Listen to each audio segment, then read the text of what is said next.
Hello नमस्कार सुप्रभात मेरे शेर शेरनियों रोजगार विद प्रमोद यूट्यूब चैनल में आप सभी का दिल खोल के स्वागत है। दोस्तों मैं हूं प्रमोद निषाद। जैसा कि आप सभी लोग जानते हैं कि हम लोग कर रहे हैं जीएस का प्रैक्टिस सेट, जिसमें कुल 20 प्रश्न होते हैं। और यह आज जो हमारा वीडियो है दोस्तों, यह तीसरा प्रैक्टिस सेट है। आज हम लोग तीसरा प्रैक्टिस सेट करेंगे। इसके पहले हमने 2 प्रैक्टिस सेट करा रखा है, डिस्क्रिप्शन में उसका लिंक है, वहां से आप लोग देख लीजिएगा। साथियों, वीडियो शुरू होने से पहले 3 काम आप कर दीजिए, बाकी काम मेरे ऊपर छोड़ दीजिए। 3 काम आपको करना क्या है? सबसे पहले सब्सक्राइब करना है, ठीक है। उसके बाद वीडियो को लाइक करना है और शेयर करना है। दोस्तों ये 3 काम आप कर दीजिए, बाकी मेरे ऊपर सभी जिम्मेदारियां छोड़ दीजिए। तो चलिए दोस्तों, शाबाश, बहुत अच्छा, आप सभी ने लाइक कर दिया है, सब्सक्राइब भी कर दिया है और शेयर भी कर दिया है, शाबाश दोस्तों। तो आइए अब हम लोग स्टार्ट करते हैं अपने पहले क्वेश्चन की तरफ से। हमारा पहला क्वेश्चन आपके सामने यहाँ पर ये है दोस्तों। सामान्य जानकारी के जो 20 महत्वपूर्ण प्रश्न है जो किसी न किसी एग्ज़ाम में टपक जाते हैं, ऐसे हमने क्वेश्चन को सेट कर रखा है। दोस्तों आज यह पहला प्रश्न आपके सामने है। पहला प्रश्न बोला गया है, आस पास से ध्वनि को एकत्रित करता है। कौन है जो आस पास की ध्वनि को एकत्रित कर लेता है? कर्णवर्त है, या फिर कर्णपाली है, या फिर श्रवण तंत्रिका है, या कान का पर्दा है? दोस्तों ये जो सही उत्तर इसका है वह है कर्णपाली, जिसे पिन्ना भी कहते हैं। ऑप्शन नंबर बी सही है। चलिए दोस्तों अगला प्रश्न पर चलते हैं। प्रश्न नंबर दो आपके सामने यहाँ पर है, तृतीयक क्षेत्र का दूसरा नाम क्या है? दोस्तों प्रश्न नंबर 2, तृतीयक क्षेत्र का दूसरा नाम क्या है? तो साथियों यह नाम है दूसरा इसका सेवा क्षेत्र, ऑप्शन नंबर सी। प्रश्न नंबर 3, नटराज की कांस्य मूर्ति किसके शासनकाल के दौरान निर्मित की गई थी? नटराज की कांस्य मूर्ति किसके शासनकाल के दौरान निर्मित किया गया था दोस्तों? तो यह निर्मित किया गया था चोल शासनकाल के दौरान। तो ऑप्शन नंबर ए इस प्रश्न का सही उत्तर है। अगला प्रश्न है साथियों प्रश्न नंबर 4। प्रश्न नंबर 4 में कहा गया है, प्रश्न नंबर 4 में दोस्तों कहा गया है, रैयतवाड़ी निम्नलिखित में से किसके द्वारा शुरू की गई थी? दोस्तों रैयतवाड़ी किसके द्वारा शुरू किया गया था, इसका जवाब देना है आपको। तो बताइए जल्दी से, आप लोग कमेंट भी करते रहिए दोस्तों कि आप किस प्रश्न का कौन सा उत्तर दे पा रहे हैं। इससे आपका कॉन्फिडेंस लेवल जो है यह डेवलप होगा दोस्तों। आप कमेंट में नहीं लिखते हैं कोई दिक्कत नहीं साथियों, लेकिन आप 20 प्रश्न का आप नंबरिंग कर लीजिए और हर एक प्रश्न को जवाब देने का प्रयास कीजिए। उसके बाद मिलाइए कितने प्रश्न आपके सही हैं। चलिए दोस्तों चौथा प्रश्न आपके सामने है, रैयतवाड़ी व्यवस्था निम्नलिखित में से किसके द्वारा शुरू की गई थी? साथियों यह शुरू किया गया था थॉमस मुनरो के द्वारा, यानी ऑप्शन नंबर डी। अगला प्रश्न है, मलेरिया और कालाजार किससे होता है? मलेरिया और कालाजार यह बीमारी है दोस्तों, और यह किससे होता है? दोस्तों मलेरिया और कालाजार यह प्रोटोजोआ से होती बीमारी है। तो प्रोटोजोआ यानी ऑप्शन नंबर ए सही हो जाएगा। प्रोटोजोआ कहिए या फिर प्रजीव गण कहिए, दोनों बात बराबर है, ठीक है। अगला प्रश्न नंबर 6 है दोस्तों। प्रश्न नंबर 6 कहा गया है, न्यायमूर्ति राजेंद्र सच्चर समिति की स्थापना भारत सरकार द्वारा किस उद्देश्य के लिए किया गया था? तो दोस्तों यह उद्देश्य था मुस्लिम समुदाय की सामाजिक और आर्थिक स्थिति की जांच करना, यानी ऑप्शन नंबर सी। अगला प्रश्न है दोस्तों 7 नंबर प्रश्न है। 7 नंबर प्रश्न में दोस्तों एक बार इसको ध्यान से समझिएगा।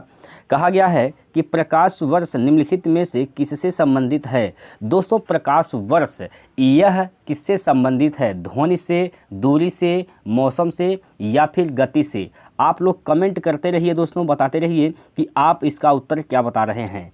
शाबाश दोस्तों, गुड। इसका जो सही उत्तर है वह है ऑप्शन नंबर बी, दूरी। दोस्तों प्रकाश वर्ष दूरी का मात्रक होता है, इसे आप लोग याद रखिएगा। अगला प्रश्न है दोस्तों, बाली का सफ़र, बाली यात्रा भारत के निम्नलिखित में से किस राज्य में मनाया जाता है? दोस्तों यह बाली यात्रा मनाया जाता है उड़ीसा राज्य में, यानी ऑप्शन नंबर बी सही है। अगला प्रश्न, प्रश्न नंबर 9, भारत के कृषि क्षेत्र में बेरोजगारी का प्रकार जहां आवश्यकता से अधिक लोग नियोजित लोगों को रोजगार दिया जाता है उसको किस रूप में जाना जाता है? दोस्तों उसे कहा जाता है प्रच्छन्न बेरोजगारी, यानी ऑप्शन नंबर सी। अगला है दोस्तों प्रश्न नंबर 10 पर हम लोग पहुंच चुके हैं दोस्तों, और आप लोग बता दीजिए कि कौन सा पुल असम के डिब्रूगढ़ को अरुणाचल प्रदेश के पासीघाट से जोड़ता है? कौन सा पुल है दोस्तों? चलिए इसका जो उत्तर है वह है ऑप्शन नंबर सी, बोगीबील पुल। यह असम के डिब्रूगढ़ को अरुणाचल प्रदेश के पासीघाट को जोड़ता है। बोगीबील पुल है दोस्तों, ऑप्शन नंबर सी। दोस्तों 10 प्रश्न हम लोग कर चुके हैं, और 10 प्रश्नों में आप बताइए कि कितने अभी तक प्रश्न का जवाब आप सही बताए हैं। शाबाश दोस्तों, गुड। चलिए अगला प्रश्न है दोस्तों, अगला प्रश्न नंबर 11 कहा है कि भारतीय संविधान के संदर्भ में निम्नलिखित में से कौन सा अनुच्छेद अपने नागरिकों को धर्म की स्वतंत्रता के अधिकार की गारंटी देता है? दोस्तों धर्म की स्वतंत्रता जो है वह अनुच्छेद 25 से लेकर 28 तक है। अब इसके बीच में या यहाँ से लेकर 25 से लेकर 28 तक जो अनुच्छेद मिलेगा वही सही है। तो यह है दोस्तों ऑप्शन नंबर सी, 25, अनुच्छेद 25, ऑप्शन नंबर सी। ठीक है दोस्तों। अगला प्रश्न नंबर 12, निम्नलिखित में से किस केंद्र शासित प्रदेश को भारत में आंशिक राज्य का दर्जा दिया गया है? दोस्तों आंशिक राज्य का दर्जा दिया गया है पुदुचेरी को, यानी ऑप्शन नंबर डी। प्रश्न नंबर 13, महात्मा गांधी राष्ट्रीय ग्रामीण रोजगार गारंटी अधिनियम के संदर्भ में निम्नलिखित में से कौन सा कथन सही नहीं है? इसमें दोस्तों बताना है कौन सा कथन सही नहीं है। देखिए पहला ऑप्शन है, यह लाभार्थी को 100 दिनों के काम की गारंटी देता है, ये तो सही है। यह ग्रामीण विकास मंत्रालय द्वारा कार्यान्वित किया जाता है, यह भी बात सही है। इसे काम के अधिकार के रूप में भी जाना जाता है, यह भी बात सही है। इसे भारत सरकार ने 2009 में शुरू किया था, नहीं दोस्तों यह 2009 में नहीं शुरू किया गया था, यह शुरू हुआ था 2 फरवरी 2006 को। 2 फरवरी 2006 को शुरू किया गया था। तो ऑप्शन नंबर डी इसका सही उत्तर हो जाएगा। ठीक है, चलिए यही गलत है। अगला प्रश्न है दोस्तों, अगला प्रश्न इसमें है, भारत में चुनाव के संदर्भ में वीवीपीएटी शब्द का पूर्ण रूप क्या है? दोस्तों भारत में चुनाव के संदर्भ में वीवीपीएटी का पूर्ण रूप क्या है, इसको बताना है। दोस्तों यह इसका पूर्ण रूप है voter verifiable paper audit trail, यानी ऑप्शन नंबर ए। अगले प्रश्न में चलते हैं साथियों। अगला प्रश्न है यहाँ पर, अगला प्रश्न नंबर 15 है, सैंडस्टोन निम्नलिखित में से किसका उदाहरण है? सैंडस्टोन किसका उदाहरण है? दोस्तों सैंडस्टोन तलछटी पत्थर का उदाहरण है, ऑप्शन नंबर ए सही है। अगला प्रश्न, बांदीपुर राष्ट्रीय उद्यान भारत के निम्नलिखित में से किस राज्य में स्थित है? बांदीपुर दोस्तों कर्नाटक में है, ऑप्शन नंबर सी। प्रश्न नंबर 17, कुछ दिनों के बाद पीतल और कांस्य की मूर्तियां हरी हो जाती हैं, इसका क्या कारण है? दोस्तों इसका कारण संक्षारण है, यानी ऑप्शन नंबर ए है। ठीक है। प्रश्न नंबर 19, वैदिक काल के महत्वपूर्ण देवताओं के सही समूह का चयन कीजिए।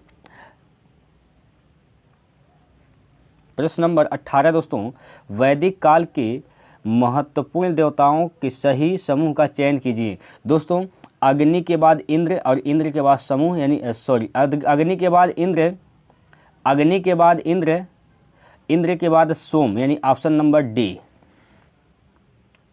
प्रश्न नंबर दोस्तों 19 कहा है ताजमहल की प्रकृति यानी बीबी का मकबरा। प्रश्न नंबर 19 है दोस्तों, ताजमहल की प्रतिकृति बीबी का मकबरा कहाँ स्थित है? दोस्तों बीबी का मकबरा औरंगाबाद में स्थित है, ऑप्शन नंबर बी। प्रश्न नंबर 20 दोस्तों कहा गया है, प्रश्न नंबर 20 में तीरंदाजी के लिए 2022 द्रोणाचार्य पुरस्कार किसे देने की घोषणा की गई? बताइए दोस्तों आप लोग किसे घोषणा किया गया है देने के लिए? तो यह किया गया है घोषणा दोस्तों जीवन जोत सिंह तेजा यानी ऑप्शन नंबर ए। दोस्तों 20 प्रश्न हम लोग प्रैक्टिस किए हैं और 20 प्रश्न में आप लोग कितने प्रश्नों का जवाब दिए हैं आप लोग कमेंट बॉक्स में हमें ज़रूर बताइए। ठीक है दोस्तों, आशा करता हूँ आपको यह समझ में आया होगा, अच्छा लगा होगा। दोस्तों वीडियो को लाइक शेयर सब्सक्राइब कर दीजिए जल्दी से आप लोग, और इसे इतना फैलाइए कि हर स्टूडेंट के पास यह वीडियो पहुंच जाए। दोस्तों आज के लिए इतना ही। जय हिंद, जय भारत।